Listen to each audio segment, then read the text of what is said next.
વિશ્વ આદિવાસી દિવસ નિમિત્તે ગૌરવપૂર્ણ પળ આજ રોજ ગુણ્યા 9 ઓગસ્ટ વિશ્વ આદિવાસી દિવસ ગુણ્યા નિમિત્તે દેવગઢબારિયા નગરપાલિકા પ્રમુખ ગુણ્યા શ્રી ધર્મેશભાઈ કલાલ સાહેબની ગુણ્યા ઉપસ્થિતિમાં ક્રાંતિવીર ભગવાન બિરસા મુંડાની પ્રતિમા અનાવરણ સમારોહ યોજાયો।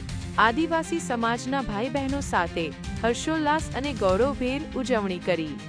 આદિવાસી સમાજ માત્ર આપણી ધરોહર નથી, પરંતુ આપણી સંસ્કૃતિ, સંઘર્ષ, સ્વાભિમાન અને અસ્તિત્વનું ગૌરવપૂર્ણ પ્રતીક છે।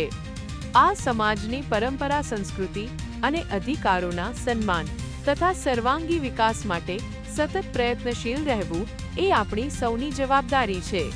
ક્રાંતિવીર ભગવાન બિરસા મુંડાએ જલ, જંગલ અને જમીન તથા આદિવાસી સ્વાભિમાન માટે આપેલું અમૂલ્ય બલિદાન આજે પણ આપણને પ્રેરણા આપે છે। તેમની પ્રતિમા માત્ર એક સ્મારક નહીં, પરંતુ સંઘર્ષ, સાહસ અને સ્વાભિમાનની પ્રેરણા જ્યોત છે। ક્રાંતિવીર ભગવાન બિરસા મુંડાને શત શત નમન। Soni Hemant Kumar, Vinodlal, Neet 24 news, Gandhinagar. Daily news update માટે નીટ 24 ને સબસ્ક્રાઇબ કરો।